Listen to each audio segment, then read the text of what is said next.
Good morning, good afternoon, good evening, wherever you are in the world. Welcome to the Tactical Review at Celtic World. Tonight, I'm your host, Paul Massey, and I am joined by our special guest, Gav in Malaysia.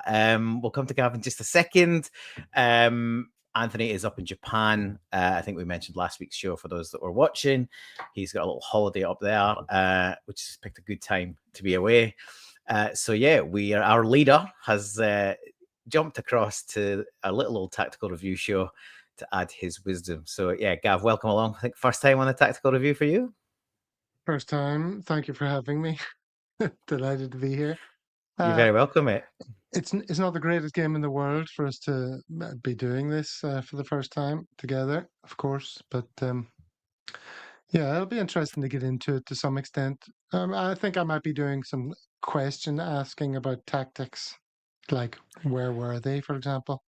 Well, And as I think I said in the group chat yesterday, it would take an hour to say we were completely shite, but we will try and go into more detail than that, as we always do for those that check us out. So thank you always for being there. We will get into comments as we go, but yeah, we usually just start or kick off a bit of weekends. What was I up to this weekend? Not that much actually. Quite a quiet one. My wife had a night out with her one of her best friends, so. I took the opportunity just to catch up on watch a movie, and just generally we had a bit of a quiet weekend, a nice little day lunch yesterday, but then things went badly downhill in the evening. It was at least a good kickoff time for us, Gav. 8:30 p.m. Some of our friends and colleagues, etc., were up till the early hours of the morning. I think 1:30 or something. Maybe more, 1:30, 2:30, some of the East Coast and beyond. So, at least we didn't have to suffer that. I still got to bed at a reasonable time. Gav, what else were you up to this weekend, as well as you had a busy time with the return of the drink along, didn't you? Well, we did the drink along, myself and Dano, which was possibly just the worst broadcast content the world has ever seen. Just the two of us sitting there going, well, this is rubbish, and saying nothing for extended periods. But in keeping with the rather somber note of this weekend, it saddens me to report that this weekend we had to say goodbye to one of our dogs, 14 and a half years old, little miniature schnauzer by the name of Heidi. Oh, I'm very sorry to hear that. Just ran out of steam in the end, she'd had kidney problems for years and she'd bounced back loads of times. But to get to almost 15 in the tropics, like in a place like Malaysia, is no mean feat. So she was a right little battler, and it's heartbreaking. There's been a lot of tears in the house, as you can imagine. Well, I can only imagine. No, it's okay. I'm really sorry to hear that, mate.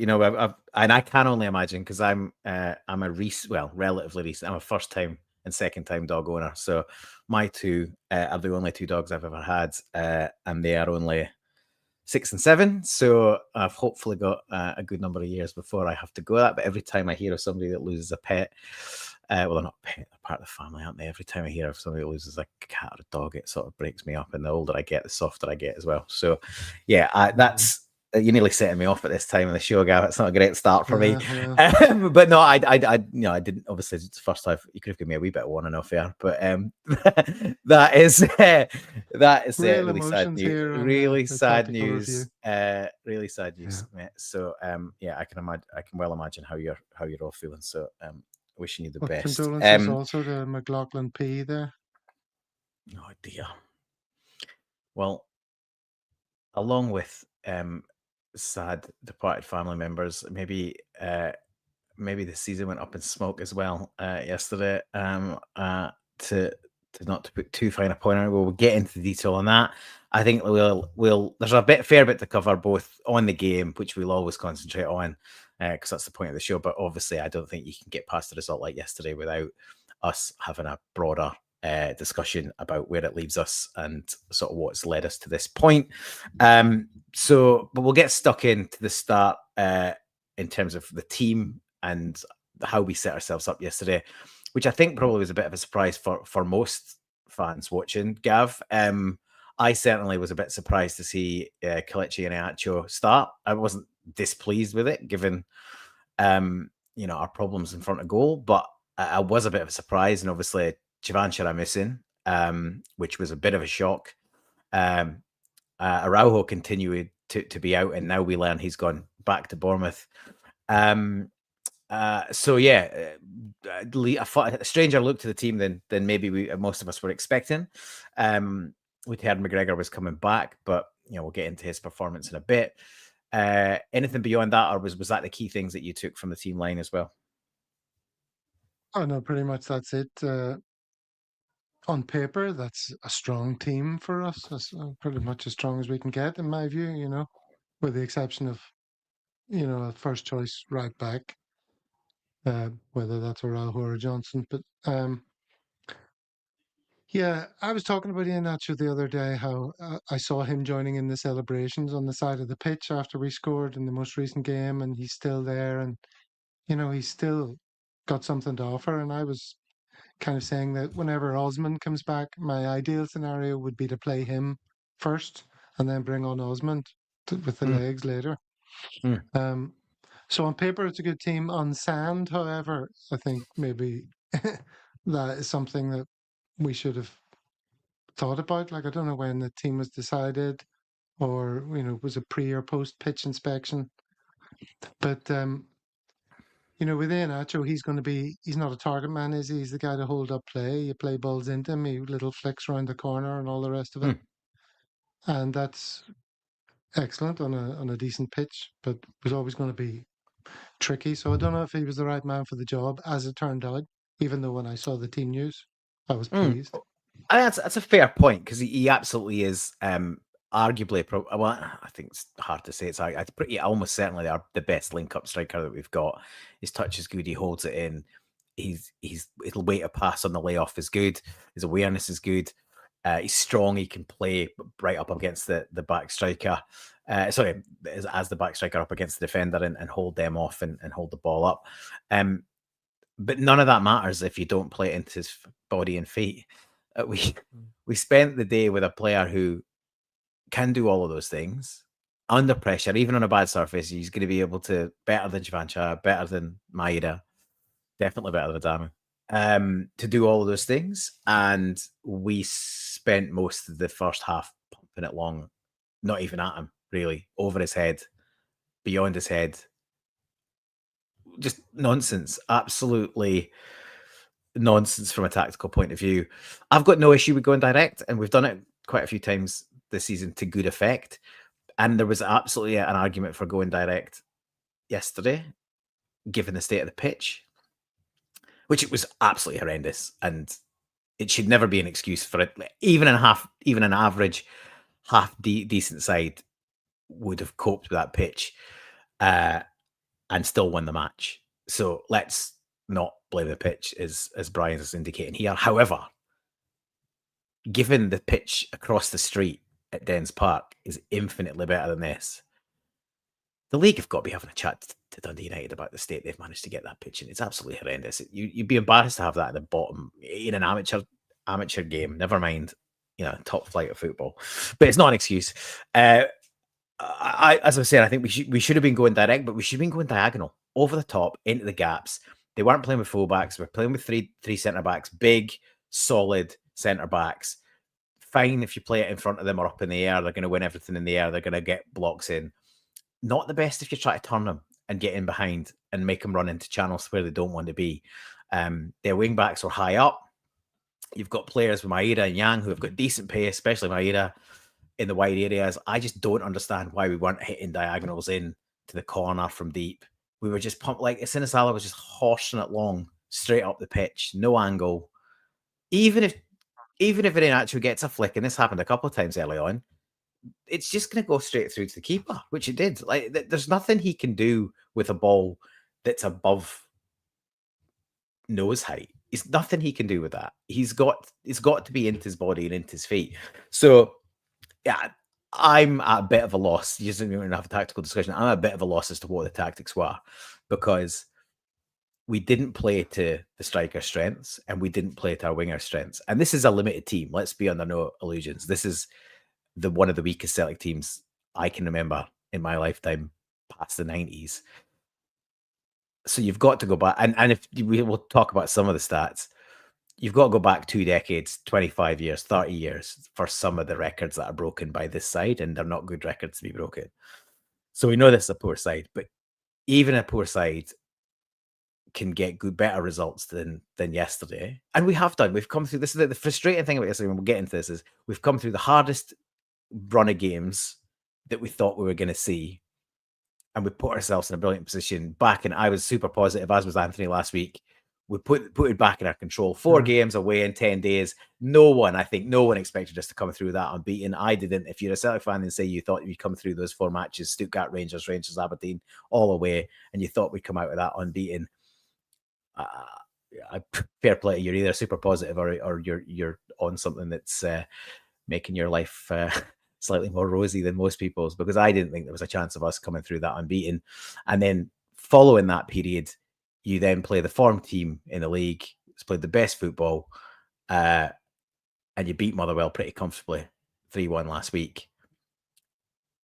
And then you go and turn in one of the most abject performances. I said it to Gav off air. I'll say it now, and then I'll pause and I'll let you respond, Gav. But I think that is the worst performance of the season.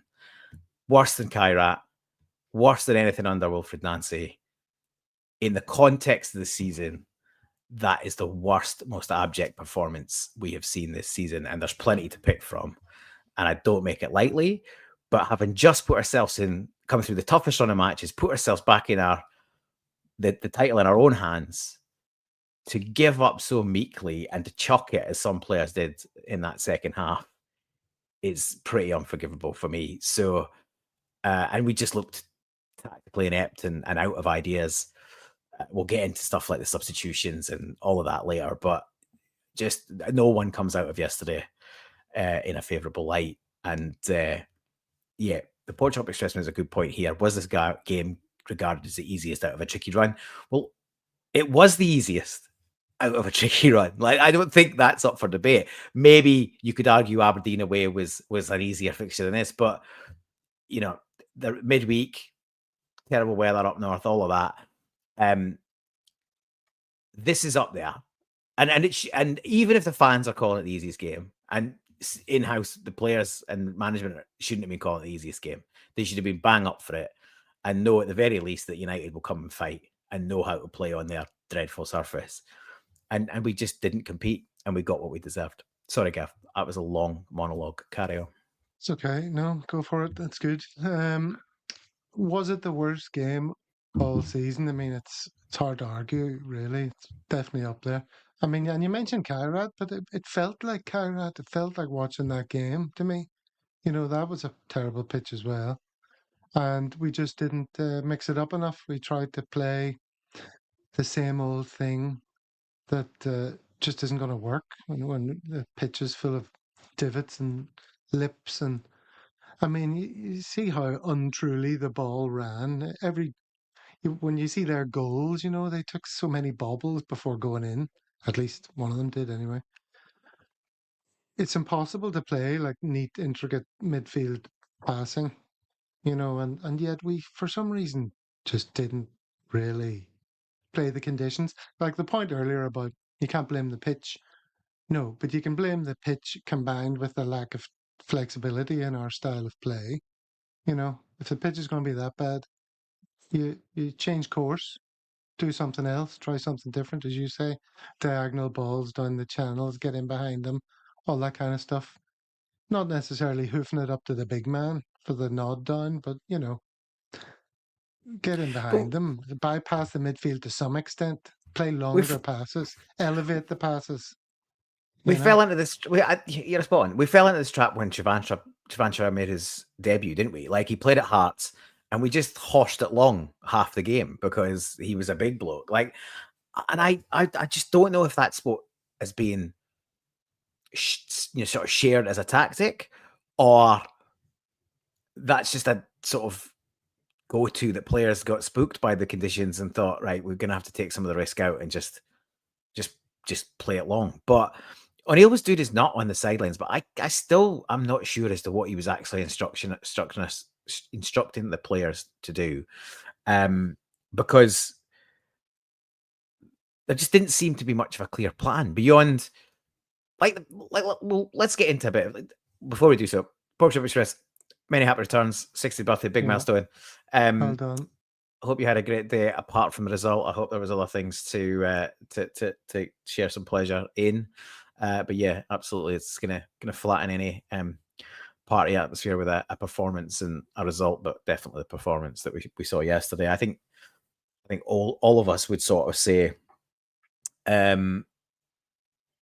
results. The result was the most important thing, but you don't always get the result. But you can expect to have a proper effort and a decent a decent tilt at the performance.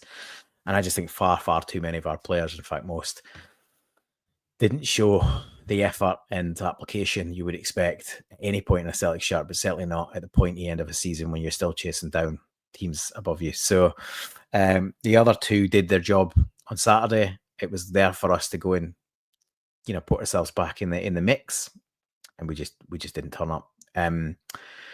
We'll get into some of the detail of the game. So it was pretty scrappy, it's fair to say, I think, for the first 10, 15 minutes, Gav. Not much composure, really, players second guessing the surface. And really not much quality at all throughout the game. But United probably started the better, but this was the first real good clear chance. And it falls to us. So this comes from a corner. We're just going to see the images at the tail end of this, but the corner comes in from Negrin. I think he maybe gets a second bite at it as well. So then he knocks it in. Benjamin Arthur has a really nice touch in a crowded box. You can see him just on the edge of the box there, and there's players all around. But he has a little cushion side foot volley to KT. And at this point, you think, well, it's on KT's right. He's got a real struggle here to get anything pulled out of it, but he manages to, sort his feet out, make some space, and he gets himself in a position where he can strike a goal. But I think he lets it get himself a little bit away from him, and he's sort of stretching for this and reaching for it rather than taking, having his feet sort of right where, so that right foot should be planted kind of right up beside the ball or beyond it even. So he just never gets quite to the length of the ball, and then he's leaning back, and even account for leaning back, he sort of smashes it, and it probably clears the bar. But I think this, I don't think these images really do it justice. I think it was in real time. He'd done the hard, but I felt like he'd carved out a chance. He'd got himself some space to get a shot away, and yeah, he just didn't quite keep it down. But it wasn't quite as good as it got, but it wasn't far off. And yeah, we move through. Is this the one? Is this the one that comes back to Ferry and he smashes it and Sinisala makes a good save? Yeah. So yep.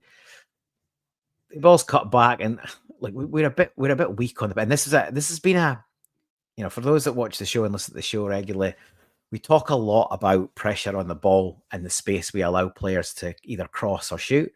And this was evident again yesterday. And again, it comes down to application. So McGregor doesn't get close enough to the player on the byline. He's allowed time and space to cut it back. Ferry's, drifting in and no real pressure on him. And he hits it really well and early. And to be fair, Sinisala makes a really, really good save. He's partially unsighted. I think that's Kobe Donovan on the edge of the 6-yard box. And he gets two good strong hands to it and pushes it away for a corner. If there was a single potential bright spot in the day, it probably was Sinisala's performance. I think we could have been beaten more heavily, and it would have looked even worse, but for a few saves from him. But we'll get into that in due course. And so so it's a bit scrappy. And then I think as things settle down, we actually get a grip of the game, and we are the better side in the first half. And I think Hatate really came to the fore from about 15-20 minutes into the half, and for the rest of the half. Which makes some of the things that happened later on even more baffling. But for a dreadful surface, and for most players not looking like they could get any kind of control in it, I thought Hatate's performance was really good first half. Like his touch, his ability to dig the ball out and find a pass under pressure, or as it looked like it would run away out of control, was really good. He was at the heart of everything decent for us. but too many players just, when he wasn't on the ball, too many other players slowed it down, pushed it back, side to side. All the stuff that we've seen all season and prior seasons under Brendan Rodgers is they were Dundee United were happy to set up in a low block, keep us at arm's length, clog up the middle. The only places, as often as been this season, and we don't use it well enough, is the wide positions. We didn't use the width, and we allowed them to let us play in front of them, which suited them absolutely dandy. When we did pass it in, Hatate found good little passes in the gaps, but the players that he was passing to weren't good enough. Like, you look at somebody like Benjamin Negrin, whose goal return has been phenomenal this season. I don't think we can take that away from it, but in open play, he leaves a lot to be desired, which is why a lot of fans are still on the fence about him. Now, the squad's so poor, he kind of has to be in the team because he can nick you a goal, and not many other players on the team can. But his performance yesterday, with and without the ball, he was poor. He's poor on the press, as he often is. He's one-paced, we know that. But his link-up play was absolutely dreadful. No sooner would Hatate carve the ball out, play a great forward pass, split in the lines, get it into him, and he'd trip over it, or he'd need 3 touches to get it under control, and the defender would step in and just brush him off and tackle him, and it would be turned over. And in a lot of cases, quite often turned over, we're a bit exposed because we're so high up the park that 1 or 2 passes can put them in, and suddenly we're under pressure, and we've got 3 or 4 guys chasing back at full pelt to try and get things organized. But well, Scott. Well, let me jump in there, Paul, just No, to give you a moment to breathe, have a little glass of water. Hatate, I thought, did have a good first half, and you're talking about, the fact that we didn't go direct or more direct, and it's no surprise because he is the most direct-minded player in midfield. He's always looking forward, and you talked about the nice little balls he played, typified by this moment. He is quite wide here, and he plays a really, really nice pass. What looks like a cornfield somewhere in Oklahoma or something. Yeah, Look it's at the just state dreadful. of that. You expect to see a dust cropper go flying low over that, and a scarecrow swaying in the breeze. But beautiful pass through to Iheanacho, who latches onto it and kind of does everything right and gets a good, clean left foot strike on it. He does. But unfortunately, just the keeper's extremities just managed to get there and deny us. But that, looking back on it, that was potentially the moment that could have changed the game in our favour. Absolutely, and it's the one. It's probably the high point in a very low point game of our performance.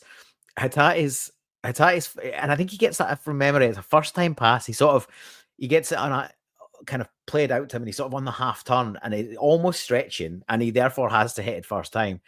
And on his left foot as well, and so his weaker side on the stretch, first time pass, absolutely perfectly weighted for Iheanacho, who runs on to great, and he gets a great. You're right, he gets a great strike away, does everything right, and Maynard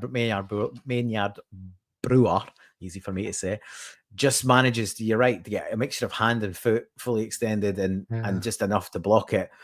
And as bad as we were in the match, and as bad as I've slated the performance, and I'm entitled to do so, I genuinely think if that goes in, we probably go in and win the match. That's how fragile the confidence in this team is we massively look like a confident side, a momentum-based side. When we're, when things are going well, fair enough, we can push through, and we've shown a fair amount of resilience. Not a bit. We have shown a fair amount of resilience this season with the way we've come back on late goals and other bits and pieces.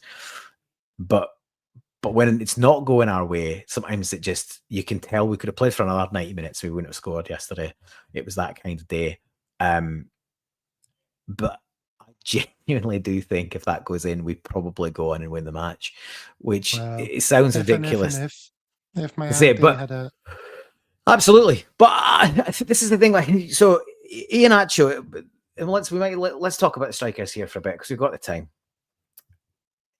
We've got poorest collection of strikers at the club, probably in, I would say, my whole. This is a ridiculous thing to say, but I think I'm going to be right here. Probably my whole lifetime.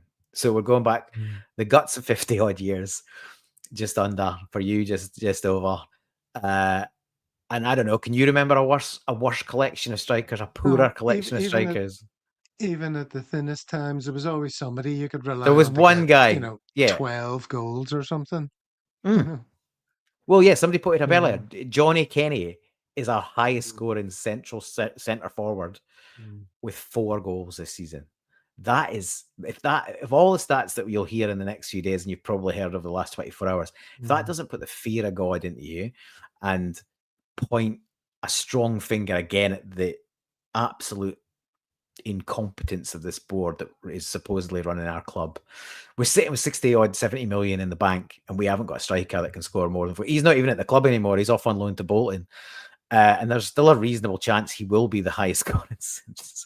It's just really, I can barely keep a straight face while I'm discussing it. But like, yeah, you go back to I grew up in the 80s and the early 90s. And even during all those barren years of the 90s, we always had a striker. We always had a central striker who would score a goal. At least one. We haven't got one at the minute. And I think I saw somewhere else, there was somebody else on our podcast I watched it earlier on. And I think they said, even if you took all the strikers we've got, you could probably not even make a decent one between them, which with the best of their attributes. And that's really damning. But all of that said, I actually think Iniacho might be the best of the lot. The problem is he's never fit. And it's all well and good saying he's the best of the lot. He's the best finisher. He's got the most composure. He can hold the ball up better, which I think is true of all of those things. He might be the best header of a ball as well of those three. He could only play for 55 minutes yesterday. And who knows if he'll be fit to play any or more minutes next week. Adamu, I have no idea other than a warm body why he made it into the squad in January. He's other than the goal in the cup that kind of saved us. He's done absolutely zero. When he came on, he was all over the place. He was in right back at one point, right back position. Like, we're trying to get goals, and he's back in the right back position, trying to look for the ball. He's got no idea what he's doing. Chavanchara actually looks half decent in terms of his link-up play. What's the story with Chavanchara? Was he really missing because Martin O'Neill wasn't happy with his antics celebrating after the Glasgow derby? I certainly hope. Who knows this? That rumor is doing the mid rounds, and that Araujo is away because of the same reason. If that is true, well, obviously, if it's true, like, it's a couple of things. I can't believe I'm even going to entertain this, but if it's true, I guess it depends what they've done beyond go out for a few drinks and celebrate. But if you get rid of those two players, or you're going to banish him, when our squad is as bad as it is, can't be the case. I just don't think it can be the case. It's supposed to be ill. Who knows? We'll see, I guess, in a couple of weeks after international break, because if he was ill, he's not going to be ill for 3 weeks, is he? So we'll see. Araujo is back at Bournemouth for whatever reason. So I think it's fair to say we've probably seen the last of him, which is a real body blow, because the danger is that you try and rush AJ back, which was the problem the last time, which is why we haven't been without him for months. They rushed him back, didn't they? And he broke down in his first game back. So, and Donovan's confidence will take a massive hit. You're saying poor old Tony Ralston's probably confidence is taking a hit yesterday because he was dragged back to stripped and ready to go on. And for some reason that I've still got no fathomable. Well, if we're going to get the substitutions and everything, we better make some progress through the game here. Shall we? Well, we can rattle through. Incidents? We can rattle through. There's not much to talk about. No, this is the start of all of our problems. McGregor plays a sideways pass to Tate, and he's just under pressure, and with the ball bobbling towards you like that as well, and the defender closing in spells trouble. Ultimately ends up in this position. They sort of play the ball relatively quickly, work it wide, and then he puts a cross in that just bobbles the whole way through to the back post where there's nobody picking up this guy. Nobody's free as a bird. Yeah. And he manages to put it in, and then Donovan and Sinisalo sort of combine to let the ball in. I've entitled this image as, which I'm not exactly sure what happened. I couldn't get a still that showed the precise So moment, but there's a so leg up I and a hand. Go ahead. yeah, I looked at this. So we'll cover this and I'll go back to talk about some of the other issues. Yeah, Ferry hits it into the ground. So he hits it into the deck, and Yeah. so it's a bad. It's actually quite a bad strike. I think if he hits it more Mm. cleanly, Sinisalo probably saves it, or maybe Doug Colby Donovan gets a block on it. But he hits it so genuinely so badly, it goes into the ground. Obviously, the ground is dry and bobbly, and it bounces up. And between the bounce and the spin, it's managed to just. I don't know what the odds on that would be. Like a long odds on it just sneaking between the boot and the glove. But it was one of those, like, when your luck's out, your luck's out, and we didn't really deserve much luck in terms of you make your own luck, and our performance was dreadful. But yeah, it's just sort of scudded its way through, and it's landed in the net, and it's sort of summed up a lot of the game, certainly by that point, and what happened beyond, and beyond it, absolutely. But for me, and we talk again, me and Anthony talk on the show a lot about, goals aren't typically the blame of one individual. There's usually collective blame to be handed out. So I do tend to like to hand it out. So I'm gonna hand it out here. First and foremost, Cal McGregor, that is an absolutely, you alluded to it in your intro comments on it. It's a ludicrous pass on this surface. Like, he's away from his man. He doesn't have to play that pass. He's looking at the whole pitch, back, across, and beyond. He can see there's pressure on that on a Hatate, and Hatate had been good the whole game up until that point. And again, this still probably doesn't do it justice. It makes it look like, Hatate is probably getting there first and he's maybe dilly-dallied.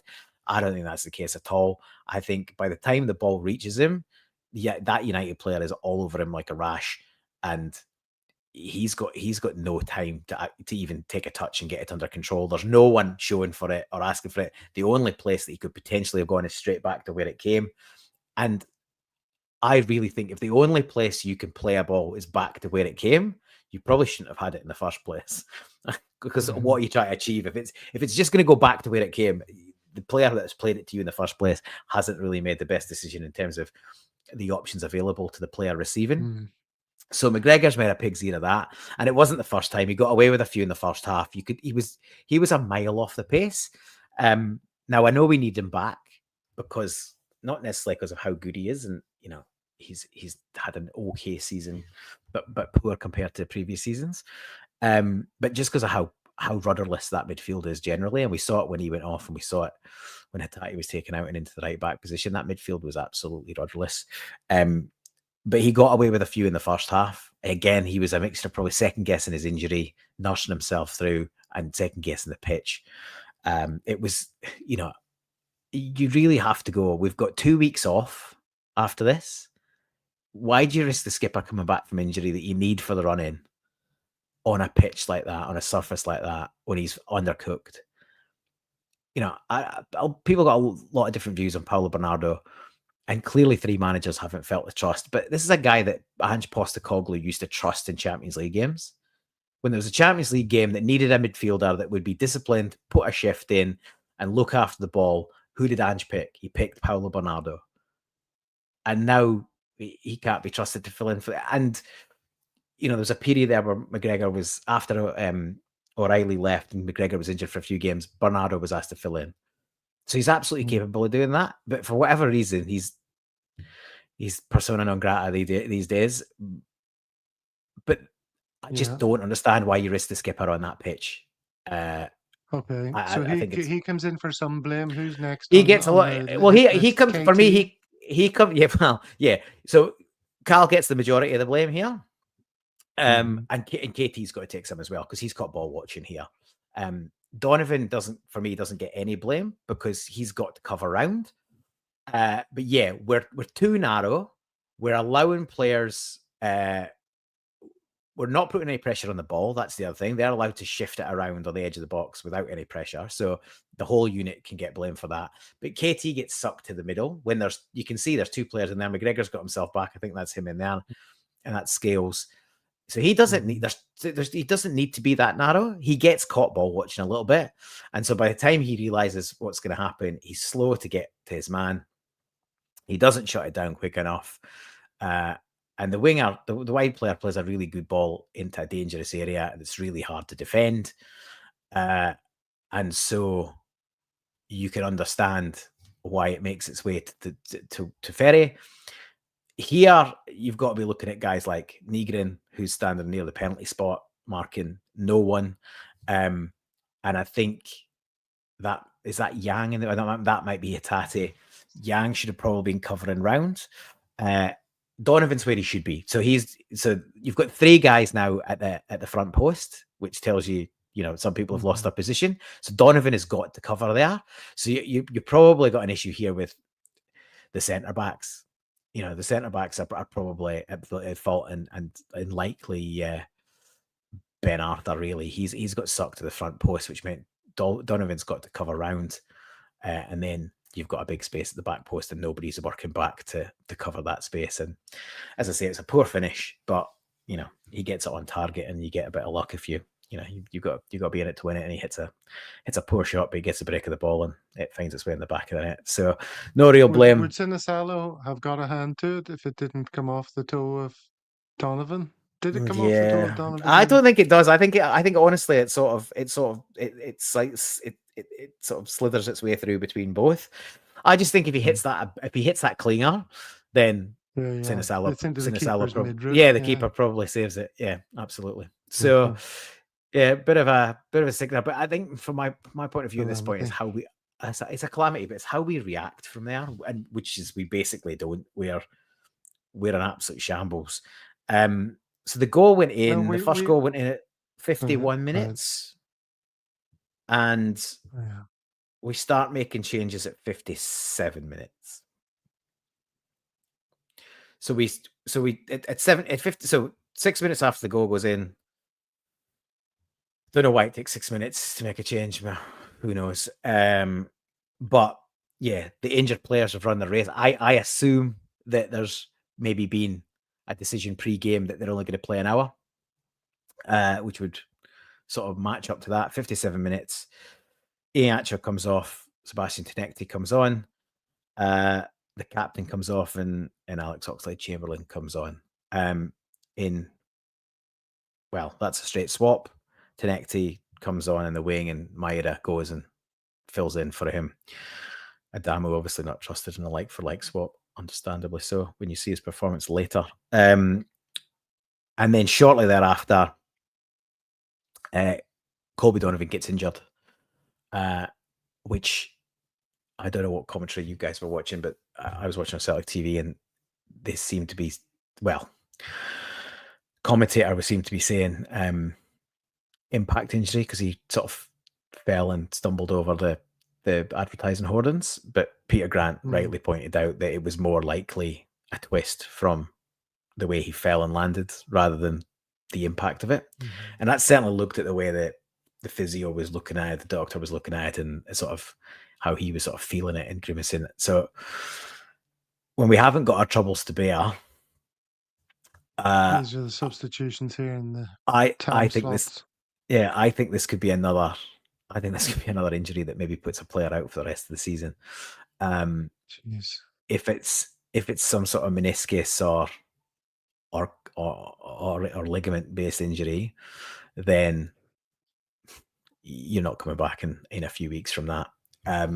So fingers crossed it isn't. He's obviously got a couple of weeks to be treated, scanned, and see how we go. But if Colby Donovan's injured, then we're down to a recovering and recuperating AJ and Anthony Ralston after having Araujo and Donovan and Ralston and AJ coming back. So it's gone thin quick. And I guess that's what happens when when things start to go wrong, they just keep going wrong. And it's been one of those seasons. But yeah, the reaction to the losing the goal and then the reaction of the substitutes, you'd expect an uplift. And I'll ask you, Gav, what do you think of the substitutions up to that point? Right, well, Tenecti on for Iheanacho was kind of one that I sort of called in the watch along. Because I was saying, Iheanacho, it's only a matter of time before he's off. So is he going to stick on another striker, or who's going to come on? Tonekti, impact player. Maybe this is one of those games where he can make an impact if he can run at people for a change. Because the problem with him is he's so bloody predictable. But on a pitch like this, you're adding into the mix a fair degree of unpredictability. So it could work in his favour if he's prepared to, take a chance and run at them. I didn't mind that one too much. Thought that was reasonable. McGregor out for Oxlade-Chamberlain. I mean, okay. Wasn't sure how to feel about that, especially. But yeah, McGregor was hardly setting a heather alight. So again, that was reasonably positive. And then Donovan's out because he's injured. And Luke McCown comes on, who I see is coming in for some negative comments in the chat. Well, everything about that substitution is baffling. So Donovan has an injury. As I say, I think it might be at least semi-serious. He could be in a bit of trouble for a few weeks and might even finish the season. Ralston gets called back. He's out warming up. He gets called back. The TV cameras pick him up being called back. Then he's starting to take the bib off. Then we see McCowan taking his bib off, and we think, well, there's going to be a double substitution. And then as the dust settles, we don't actually see the substitution happen, which is excellent camera work by everyone confusing. involved. Then it takes a bit of time to work out that actually Ralston hasn't made it onto the pitch. McCowan has swapped places with Reo Hatate, and Reo Hatate's going to right back. Now, Hatate did play left back in his junior career, but obviously has never played there for Celtic. He said, I don't think he's ever played right back for Celtic. Now, you guys on the group chat asked me to have a think on why that could have possibly ever been allowed to be the case. And I'm going to give you what I think the thought process and rationale was. I'm going to disagree with it, but I think that's what they were. I think they were thinking that up until that point, Hatate had been one of the best players, probably our best outfield player. So they thought, well, we need to keep him on the pitch. At the same time, they thought, well, Ralston's okay, but he's limited. And if we can find a way to get another attacking player on and keep arguably our best player on, is that worth the gamble to move him back to right back? Now, clearly, with the benefit of hindsight, everybody's going to say, well, obviously it wasn't worth the gamble. It was an absolute risk that was not required to be taken. Now, what I think we should have done at this point is leave McCowan sat on his backside and bring on Anthony Ralston in the position that we needed him in and get on with it. Obviously, we didn't do that. My earlier point about substitutes, swing back in a second, was not just did they make sense, but how did you think they did? And I'll give you my view. I thought every substitution, possibly the one outlier maybe being Jamesy Forrest for the few minutes he was on. I think every other substitute might have improved us a bit, yeah. Every other substitution was dreadful. They were absolutely dreadful. Tonekti was gutless, predictable, no fight. There's one late in the game where the ball's played to him and he has to be on the stretch or needs to battle to fight for it, and he just basically lets it run out of play. That just summed him up. We'll get to the second goal in a second, but he was, in fact, well, let's get there nowish. He is going to get a fair amount of blame for that second goal. Everybody's looking at Hatate and how he was weak and got beaten easily. But I don't know if the slides will show this. I don't know how early you've started them. We haven't got there yet, to be honest. We've still got a couple of moments to go. Hatate shot from the edge of the box. So this is our best chance in the second half. This is our best chance in the second half, and I'm not sure whether it's a shot or a cross. And the keeper gets away with one. When you're locks in, you're locks in. This is only his keeper's hands completely. But yeah, but he's lucky enough that as it slips through his hands, it clips the post and then drops on the line and spins back out. If he's standing half a yard to the right, it's in the net, right? Like he's dropped it and it's ended up in the net. That's I think that's the 9th game.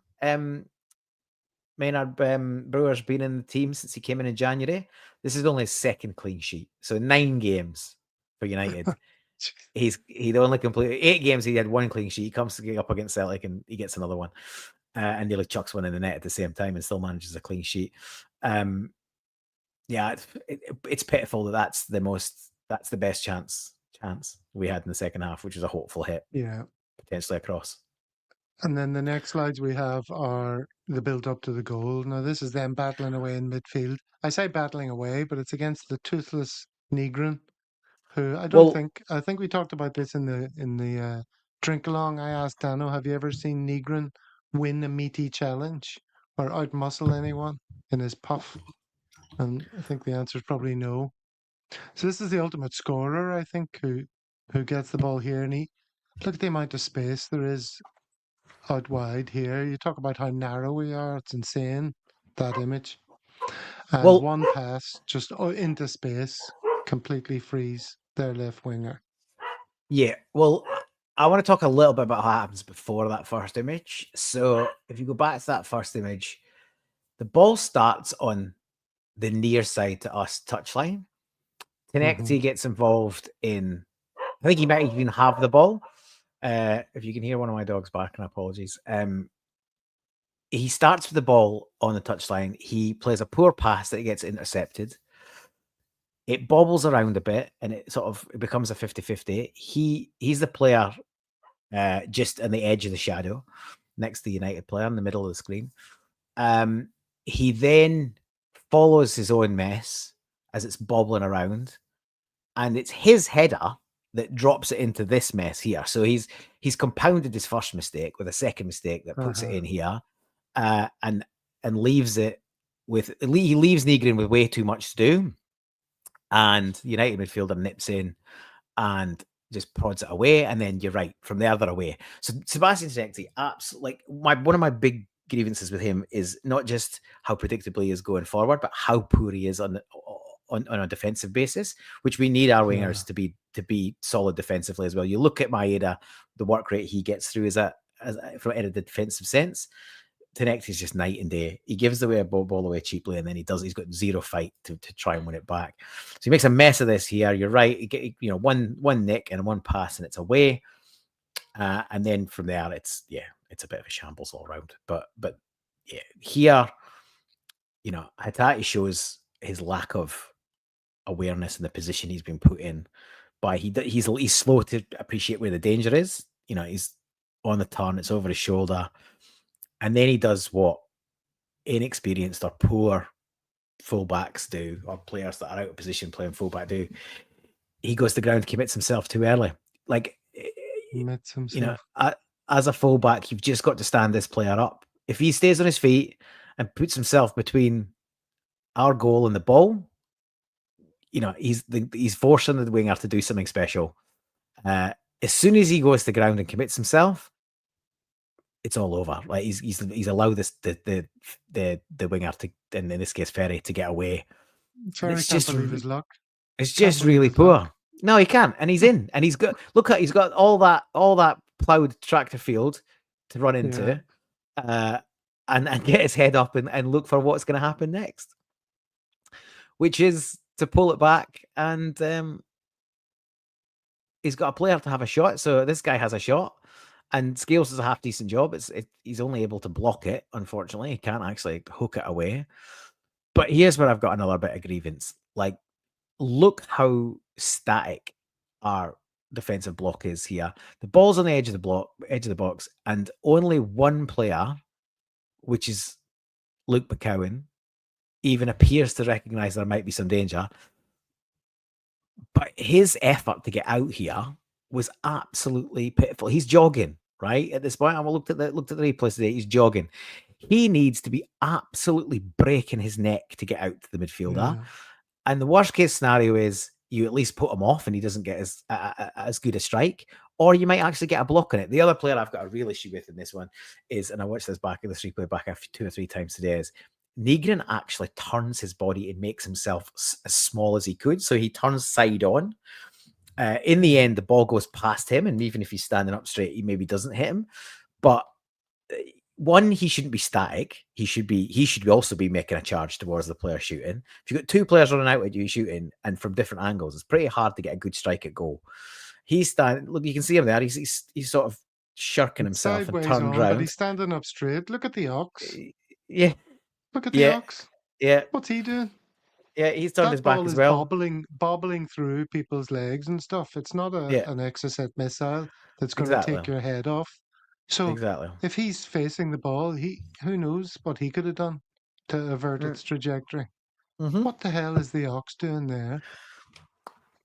Certainly not as strong as an ox. And yeah, and then Scales gets a bit of bad luck. Like Scales, for all his limitations, he is a really good, solid blocking defender, and he's used his body well, and he gets a bad run of the break, and it manages to go through his legs, and it might even flick off his heel, and that gives Sinisalo. So look, you see all those players, both United and Celtic, in front of him. Sinisalo has really got no chance when this comes through. He's so incited. And yeah, once again, the ball just nestles in the back of the corner. Net. Yeah, there's the ox turning around again. And that's the ball. You see it behind his head there, but it's on the ground. And it's rolling across the ground. It's a good hit. A decent hit, but again, it bobbled about 3 times on the pitch. Yeah, it did. And obviously that's going to make it difficult for a keeper as well. And it's right, and you can see here, it's right in the corner. Yeah, unsighted, right in the corner. You're not expecting the keeper to save that. But the defence from Tenecti's losing the ball twice on one side of the pitch to, amateur fullback defending from Hatate, which he should never have been in that position. You see, like, for all his limitations, if Tony Ralston's out there and there, do we think that Will Ferry skips past him and gets a good cross and pull back into the box? Nah, he's solid. He can stand his man up. He can use his physicality. At the very least, very worst, we're conceding a corner there, and then you can reset. It's just a really, really poor goal all round. And sort of summed up the performance for me. And when that went in with 15 minutes to go, is it? Oh no, more than. Yeah, 24 minutes to go plus added time, which I think ended up being 6 minutes. So yeah, half an hour to go. If you'd known there was half an hour to go at that point, do you think we would have fancied ourselves to get even one goal back? Never mind 3. No chance. Didn't fancy anything. Didn't fancy it at all. And there's times this season where, and we saw it against Killie, and we've seen it against other teams, where you did sort of fancy there was enough in it for you could maybe dig out. If you got one, you could get another. I didn't feel like that yesterday. That performance was just so poor, so lacking in urgency. More of the same is what we got for the last 25 minutes. Of course. And Dundee United saw that we were all over the place and their tails were up, and fair play to them. I see there's a fan here in the chat. They did what they needed to do and took advantage of a very poor Celtic. So fair play to them, and I hope they do the same against Rangers. We absolutely don't have the right to win. But as a team that has dug ourselves out to this position we were in before that game, it's pretty unforgivable, the performance that we turned out. Like we talked a lot last week about the fact that we're now down to 1 game a week, and that should be to our advantage. We look like we played the night before. We were so leggy, so poor. Like, we've had a week on the training ground. What have we been doing? Like, I've genuinely got no idea what we've been doing. Set pieces aren't very imaginative. Like, there are, there's not clear patterns of play. And then we go and do daft, like, so Luke McCowan, I know people are having a go at him. He was so, I know he's a Celtic fan, but me and you are Celtic fans. All the people listening and watching the show are Celtic fans. Does that mean, you deserve a shirt? No, like, it doesn't. He's been really poor for weeks. And somehow he's keeping Bernardo out of the squad, which I'll say it again, as under 23 captain for Portugal. You're not a bad player if that's your pedigree. I just genuinely can't think. So here we go. Paving J, 76 years of football inside, the worst performance you've ever seen. I saw us get beat by Cali at home in midweek, Yeah. and I would say that was possibly worse. But there aren't many that I can think of that were worse. It's definitely, like I said at the top of the show, I think it's definitely the worst performance this season, easily. And yeah, there aren't going to be too many that top. And if you think of the context of what it meant, it's what, it's all on the line. Yeah. Both rivals have won the day before. We've got a chance to keep it in our own hands, keep pressure on. And then bear in mind, we've got players coming back. AJ's coming back. Engels is coming back. Osman's not I far know away. everything was We pointing in the only right direction. We're all getting excited, that maybe there's something in this season. And then they go and trot out of a half-hearted effort like that.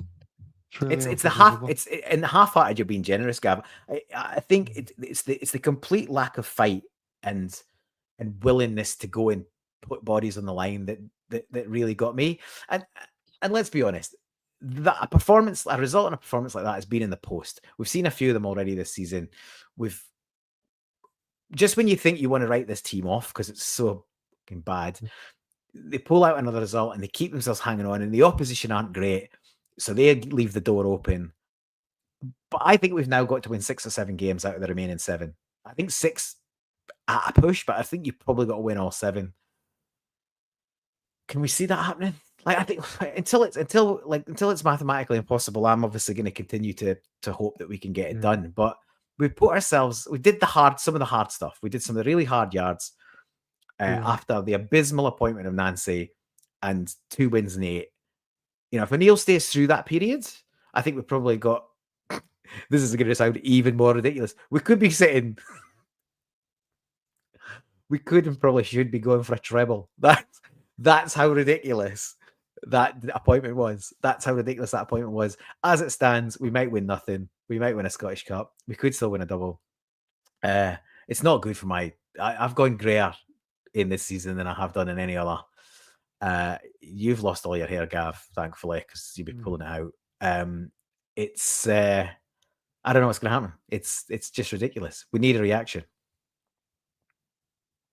I see Mahesh there mentioning a couple of stats, so let's have a quick look. Well, possession, 19 shots to 13 in Dundee United's favour, 8 on target to 3. To R3, yeah. That's And very poor.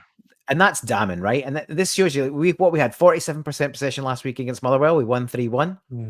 It just shows you there's no point in having possession if you don't do anything with it. And we did. Absolutely not. And these stats and the biggest stat 2-0 show you abundantly that we were not a good shout, even accounting for those that high amount of possession. Really poor, really poor. XG makes it closer, but that's probably because their goals were a bit unexpected. But yeah, I think the Dundee United thoroughly deserved a victory, to be honest. We were absolutely abject and yeah, got what we deserved in the end, which was absolutely nothing. And then I found these player ratings and I had to double check if it was out of 5 or out of 10. Because when they're all below like 4, but no, it was out of 10. So on that note, Gav, 3.58 for Sinisalo. He didn't have that bad again. No. I think these are. I think this is probably pulled. My guess is based on the font and the color scheme, etc., and the type of points they are. This is probably pulled from the BBC website, which is voted for by those watching the game. So if Celtic fans watch the game, they're not going to be rating anyone highly. Good point. So that's where that comes from. I think some of these I disagree with. McGregor being higher than Hatate, for example, is mad. But like time is nearly up, and you wondered how we would get to an hour. I knew would be easily got to it. But one of the things we do in the show, which on days like this is almost a redundant and quite an annoying part of the show, but we stick to it because that's the format, is we vote on our own man of the match, obviously a Celtic player. Gav, as a special guest, we'll give you first dibs. You can give any honourable shout outs should you wish, and then you can tell us who your man of the match in a Celtic shirt would be from yesterday. A Celtic shirt, right? Yeah. Well, I mean, it's hard to look past Sinisalo because he's the only one who didn't do anything terrible. Jamesy, as you said, did something when he came on. Hatate had a good first half. Hard to see beyond those. Maybe no, it's hard to see beyond those 3. I imagine whoever you say is going to be one of those 3, and It's either Sinisalo or well, you can't give it to Hatate given what happened in the second half, No, really. you can't. But he was our best outfield player, even accounting for that mistake. And that's a mistake that if the management team don't make a dreadful substitution, he's not in that position that he has to deal with it. But I agree with you. The only player you can give it to in a Celtic shirt is Sinisalo, who, as I said earlier, kept the score down. The only other honourable mention is I would give the Celtic support a pat on the back for another trek up to Dundee. So it's worth mentioning this. With one trip left to Dundee, we've now shipped 9 points on the road in Dundee this season. We've lost every game we've played in the city of Discovery this year. Obviously, that terrible United performance under Nancy, and then the abject performance against Dundee at Dens under Rodgers, compounded by this absolute debacle under O'Neill and Maloney. So yeah, 9 points out of 9 on the road in Dundee gone. Just incredible that that's possible. I think Well, the at least we first don't time. have to go back there anytime soon. No, That's the but I good think news. well, yeah, we don't have to go with Dennis, but yeah, we got back up there after the break, which will be fun. And there's no guarantees on that. Dundee are probably the No, form side. that The was the form side. dangerous game people were They're highlighting. they're yeah, they're the form side in the bottom half of the league. So that is a real further banana skin. I don't know I've not looked up the stats to see when the last time we lost 4 games in the same season in Dundee. I think you'd have to go back pretty far for that to be the case, if ever. I think the last time we lost 2 games in a season to Dundee United at Tannadice, I think, was it 1991? I think I heard on the commentary yesterday. It's 1991, right? So just absolutely, like, so what's that, 35 years since we lost twice at Tannadice in the same season. Incredible. The other stat is I wanted to mention is we've lost 8 games already this season with 7 to go. The last time we lost 8 games in a single season was season 99-2000, which is the abject season where John Barnes left midway through after that Cali debacle that I mentioned earlier, and then Kenny Dalglish filled in, which ultimately led to O'Neill coming to the helm the first time. That's the last time we lost 8 games in a season, so you've got to go back over a quarter of a century for that. So I did say that some of these stats and these records that are being broken are pretty horrendous records, and they're the worst in a quarter of a century or a third of a century. It's just absolutely terrible. But quarter of a century, a third of a century, your lifetime, Pete McGee's lifetime, or I know, it keeps going. So, and all of that said, we're still not out of it, which is ridiculous. But 7 wins, we probably win the title. I don't believe we can do that, and so we're going to need other teams to be slipping up as well. But until it's over, we'll be here, and we'll be on the watching games at the middle of the night. You probably saw Karl Mack's post-match interview, and he one of them made noises like today was an off day. Now is the time for calm heads. All our full focus is going to be on the next 7 games. We're by no means out of it. Everyone's got to play each other, so we know there are points there to be won and lost, and that's really the life raft of hope that we're clinging to. Really, is that there's still a lot of points to be won and lost, and we've all got to play each other. So, as you say, it ain't over till the fat lady sings. We'll see.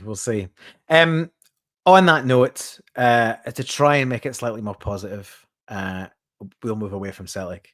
Anyone watch the show regularly, and I give you a little preamble on this, Gavin. Hopefully you've seen the show a bit in your spare time, is we do a little pivot at the end of the show, and we do a little recommendation: TV, film, music, literary, anything you want it to be, poetry.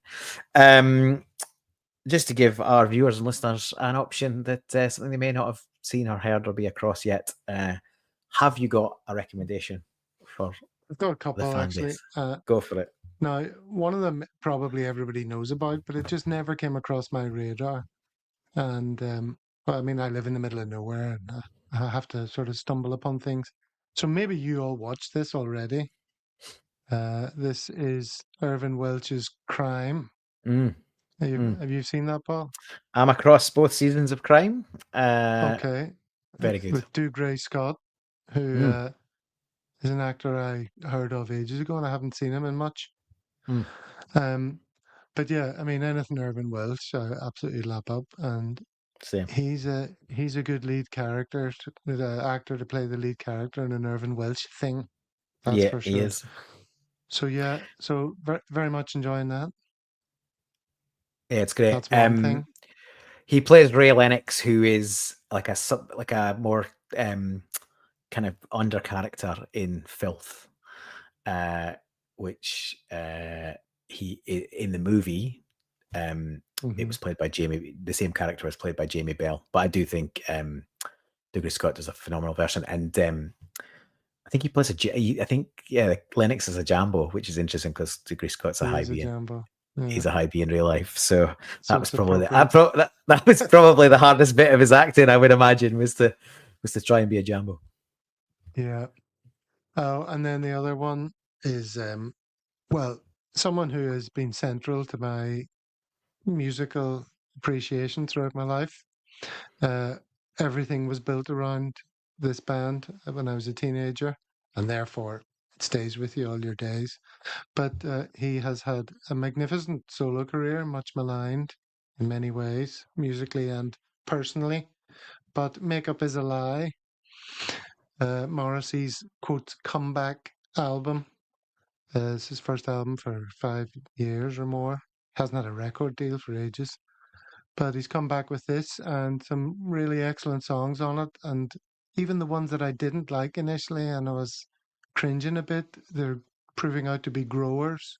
The more I listen to them, the more they worm their way into my affections, which is often the sign of good music, if you ask me. Instant gratification in music usually means it's not up to much. But Easy I come, love it. easy Makeup go. is a Lie, and will always be true to Morrissey. Indeed, he is a reasonably controversial character these days, but not without talent. So that's a nice Oh, segue into mine, which is also music. As regular viewers know, I try and do a music recommendation most weeks, if not all. And my recommendation of the week is the Help 2 album by War Child. Those of us that have been around a while will remember the original War Child in 1995 on the back of the splitting up of the former Yugoslavia. Some brilliant songs back then. A real mixed bag of artists at that time at the height of Britpop. And this time it's probably, I would say, a more eclectic mix of artists, but no less huge for the times. Got Arctic Monkeys with a great track. Damon Albarn leads a real good troop of people on the track Flags. There's an amazing cover of Black Boys on Mopeds, the Sinead O'Connor song by Fontaines DC, and I a saw great that actually. a great cover of Sunday Morning by Velvet Underground by Beth Gibbons of Portishead. And that's just some of the stuff that's on there. There's a load of newer artists on there as well. 23, 24 tracks, something like that. It's a double album. If you buy the vinyl, obviously, then you're contributing to the charity. And I think if you buy the vinyl, there's, for those that care, and not everyone does, but I will be buying the vinyl. There's a live Oasis track from the big tour from last year on there as a separate 7-inch vinyl that you only get. I don't think it's even on, it's not on the streaming platforms. You're only getting that if you're buying the vinyl. So yeah, when this was, unlike the 95 one, which I think was all recorded in one day, they gave themselves a whole week at Abbey Road Studios to get this done. And when it was conceived a few months ago, there was obviously enough conflict going on in the world. That's obviously got even worse since. So if you are a music fan and you want an eclectic mix, at a time when you don't really get compilation albums anymore because we just do streaming for the most part and everything, well worth your money. Go for a great cause. War Child, Help 2, get it. Nice. So Note to on go that out on. note, it is a good note to go out on. Let's keep everything crossed that our players all come back from the international break fit, that those that have had a bit of time off get their heads straight, and those that have had some international experience come back more positive for it. And we go again in a couple of weeks. Gav, do you just want to, before we head off, do you want to tell people what's happening for the rest of the international break? Well, if everything goes according to plan, this Thursday's show is a conversation with Cayman Island CSC, which hasn't been recorded yet. That's due to be recorded between now and then. So if we can manage to do that and get it all polished and all to, Celtic world standards, Paul, which is obviously very high, then that'll go out on Thursday. And then again, if all goes well over the weekend, we should be talking to Geelong, CSC, Geelong from Victoria, Australia. And that'll go out on Monday. So looking forward to that, getting to know some fans from two very different parts of the world. That'll be excellent. Great stuff. Well, as always, fresh content in the international breaks. You're not just rehashing whatever rumour story is going round. Thanks to all of you who've been in the comments today. Like and subscribe, helps the algorithm, blah, blah, blah. Do it for your fans. We've only been around for 3 seasons. Gaff hasn't even had the ticker on today. I don't know what he's been up to. But I just took it off. All right, okay. I'm too busy focused on the show. So only a third season, folks. Please like, subscribe, share. We will see you back here on Thursday for the international shows, and we'll be back with another tactical review for the Dundee match in a couple of weeks. Hail, hail. Hail, hail.